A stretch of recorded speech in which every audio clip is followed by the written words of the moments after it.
We are. Look, I don't really like the term woke. That said, our primary purpose is to entertain. And where we can entertain responsibly, obviously, we try to do that. We try to have a positive impact on the world. When people say woke, what they really mean is they're describing a worldview that hates you, that hates everything America stands for. As CEO, it is my responsibility to address the criticism related to our latest feature, Snow White. Picture this: a bombshell apology from Disney, the untouchable titan of fairy tales, admitting they botched their live-action Snow White so badly they're hitting pause on all their remakes. Yeah, you heard that right. Welcome to Starlush, where we rip into the chaos behind the headlines, and folks, this scandal's a wildfire. How did the House of Mouse, the masters of magic, trip over their own glass slipper? Was it a woke misstep, a creative train wreck, or something darker brewing in Burbank? Buckle up, because we're diving into the legal quagmires, the PR disasters, and the fan fury that brought Disney to its knees. This isn't just a flop. It's a cultural earthquake, and we're unpacking every jagged piece. And I think Snow White has become the pinnacle of this. This is going to go down in history as an asterisk next to Rachel Zegler's name, Rachel Zegler. Let's rewind to where it all started going south. Disney's live-action Snow White was supposed to be their next big win, a modern spin on the 1937 classic that defined animation. But early whispers from the set painted a different picture. Scripts were a mess, torn apart by too many cooks. Marketing execs, DEI consultants, and merch teams all pulling in opposite directions. Imagine trying to write a love letter while a dozen people scream edits over your shoulder. That's what the writers were dealing with. By the time table reads wrapped, insiders were already muttering, "This thing's got no soul." And yet, Disney pressed on, banking on their golden brand to carry it. Spoiler, it didn't. I don't really care about that. What I care about is how she hated the story because it needed to be wokeified, and she hated the fact that there was going to be a Prince Charming of some sort, and they needed to update it. Fast forward to the reshoots, and the cracks were widening. Crews were dragged back to freezing sound stages, rebuilding forest sets to chase a vision nobody could agree on. Feedback was brutal, too nostalgic, too radical, too safe, too risky. The script was like a quilt stitched by a toddler, and editors were sweating bullets trying to make it watchable. Then came the test screenings, and oh boy did it get ugly. Audiences were confused, bored, or just plain mad. Surveys screamed pacing issues, tonal whiplash, and emotional moments that flopped like a bad punchline. One viewer reportedly said, "I didn't know whether to laugh or cry, so I just checked my phone." Ouch. And then what do you know? They try all this updating. They get this lousy screenwriter, in my estimation, because I saw this thing and it was awful, like really, really, really bad. Now here's where it gets juicy. The rumor mill kicked into overdrive. Leaks about budget overruns. Some pegged it north of $300 million. Hit blogs like a grenade. Fan channels on YouTube started dissecting every misstep, while TikTok turned test screening gossip into viral parodies. One creator lip-synced a supposed Snow White scene so cringeworthy it got 500,000 likes overnight. Twitter? A war zone. Hashtags like #SnowWhiteScandal were trending globally, drowning out Disney's promo efforts. And then, the narrative took a darker turn. Enter Rachel Zegler, the film's star, caught in a firestorm she didn't see coming.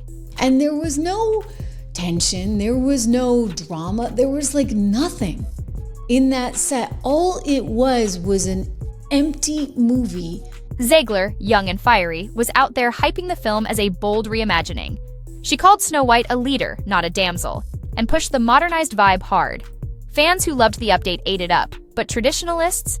They smelled blood. Clips of her press talks were sliced, diced, and weaponized with captions like, "Disney hates the classics." The backlash was relentless, and then came the wildest rumor yet. Zegler, allegedly detained after a backstage clash with critics.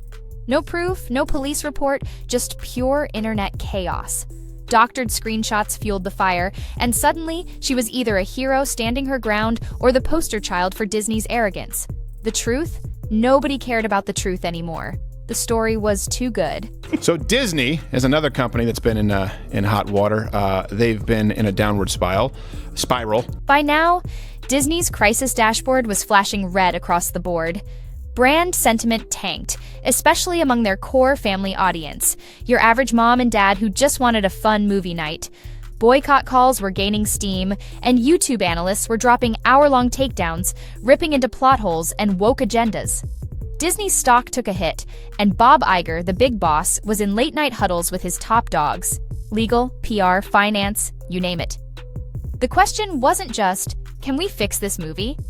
It was, can we save the Disney brand? Internal polls didn't help. They showed Snow White was bleeding trust faster than any remake in Disney history. Worse than Mulan's COVID-era stumble or The Lion King's mixed reviews. The verdict was clear. Release this, and you're gambling with the magic. When people say woke, what they really mean is they're describing a worldview that hates you, that hates everything America stands for. So Disney did the unthinkable. They issued a public apology, a gut-punch statement admitting they'd lost the enchantment and sincerity fans expected. No scapegoats, no excuses, just a raw, we messed up. They didn't stop there. In a move that shocked the industry, they announced a freeze on all live-action remakes. Poof, projects like Hua Mulan, Hunchback, even a quirky Atlantis comedy, gone, at least for now. Artists who'd poured months into designs, writers who'd burned midnight oil, all left hanging. The Burbank lot felt like a ghost town, employees scrolling their phones, watching the news hit LED tickers like a funeral march. Some were relieved, others were terrified their jobs were next. Woke? We're talking about ultra-far leftists, people who believe that men and women are a figment of your imagination, that your money is not your own, that your family is not your own, and that your country is not your own. That's what woke means. The fallout was seismic. Social media split like a fault line.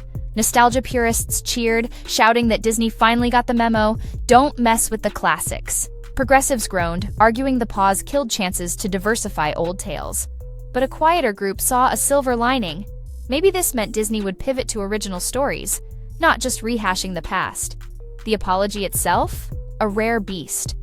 In a world where corporations dodge blame like it's a sport, Disney's candor earned grudging respect even from skeptics. One ex-post nailed it, Disney owning their L? Didn't see that coming. A completely spineless, feckless prince buys his swimsuits at Target. It's helpful to be able to tuck. And Snow White is Snow Brown. Now, I don't have a problem with the fact that she's brown. I'm just saying everything about this has to be changed when it doesn't really need to be changed. What about Ziegler? She dropped a video, no glam, just her against a plain wall, voice steady but heavy. She thanked fans, even the haters, for caring enough to speak up. Art should spark conversation, not fights, she said, a far cry from her earlier defiance. It was a smart pivot, winning back some goodwill, though the diehards still weren't buying it. Director Greta Gerwig, meanwhile, stayed out of the spotlight. Insiders say she fought hard for her vision, but got buried under executive meddling. For a filmmaker used to indie darlings, steering Disney's IP juggernaut was like wrestling a hydra. Will she touch another blockbuster? Don't bet on it. I also like how Disney doesn't have any, new ideas. It's Right. What have we done before that's worked? Let's do that again. Yeah. The financial hit was no joke. Scrapping the remake slate cost hundreds of millions. Sunk costs, contracts, you name it. But Disney's bean counters argued it was cheaper than torching their reputation with another dud. Parks scrambled too, yanking Snow White merch and pivoting to the 1937 original for holiday promos. Cast members were coached to dodge guest questions with smiles and were all about the magic. Meanwhile, rival studios got spooked. Projects at Warner Brothers and Universal got quiet script overhauls, everyone second-guessing their own reboots. The message was clear. Even Disney's armor can crack. It just takes a beloved movie and makes it much more boring and much less realistic. The movie is really, really bad. So why does this matter? Because it's not just about one bad movie. It's about a cultural shift. Fans aren't just passive consumers anymore. They're armed with X, TikTok, and YouTube, ready to amplify every misstep. Disney learned the hard way that loyalty isn't a blank check. The Snow White saga exposed how fast a narrative can spiral, how one rumor can snowball into a global hashtag. It's a wake-up call for every studio. Respect your audience, or they'll burn your castle down. And for our Starlush crew, yep, that's you. Think about this. Was Disney's apology a bold move or a desperate save? Drop your take in the comments. I'm reading everyone. But the primary suffering is being sent in by my company to watch a children's movie as a single man, like 2 p.m. on a Thursday. That was the first part that was a little bit weird, but I was basically the only person in the theater. Let's talk about what's next. Disney's not done. They're just licking their wounds. Rumors are swirling about a new animated epic, something about a magical archipelago where songs literally cast spells. There's also buzz about a live-action space adventure, a female cartographer charting unknown stars. No remakes, no nostalgia, just fresh stories. Early concept arts got fans cautiously hyped, but the trust is shaky. Disney's got one shot to nail this, or the backlash will make Snow White look like a warm-up. Financially, they're betting on a big win to steady the ship. One hit could keep the animators, composers, and catering trucks humming. A miss? Layoffs and lean times. Very few people wanted to see this. Even the little kids who like Disney movies, even they don't seem to be turning up in droves for the movie because the movie is really, really bad. The bigger picture is wilder. Disney's fumble might just spark a creative boom. Indie filmmakers are already pitching bold, original tales, and streaming platforms are scooping up fresh voices. Book publishers are seeing a spike in new fairy tale pitches, and theater programs are begging Disney for stage rights to try their own spins. The apology didn't just hit pause, it cracked open a door for new myths. Even families are talking, parents and kids debating why Snow White still matters and what makes a story timeless. Disney didn't plan it, but they started a conversation that's bigger than their brand. And so I've got some bona fides here on being fair. The movie was absolutely terrible. Back in Burbank, the mood's shifting. Junior animators are sketching after hours, dreaming up towers and creatures that don't lean on dwarfs or apples. They're hungry to surprise, not recycle. Critics are circling too, arguing over whether studios should preserve classics or reinvent them. One writer called Snow White heirloom jewelry. Polish it, but don't swap the gems. Another said stories only live if they evolve, like Shakespeare remixing old myths. The truth? It's a tug of war with no winner, just a call to keep talking. The most insufferable girl boss narcissist that exists on Earth, who hates Snow White. So, where does Snow White land? Disney's still releasing it, but the hype's dialed back.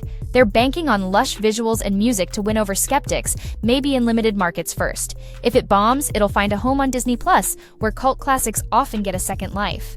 Stranger things have happened. Just look at John Carter's weird fan base. But the real story isn't the movie, it's the reckoning. Disney's learning that storytelling isn't just art, it's a pact with fans. Break that trust, and no amount of pixie dust can save you. This drama's far from over, so hit subscribe to stay locked on Starlush for every twist. What's your call? Did Disney dodge a bullet, or are they still in the crosshairs? Let me know below.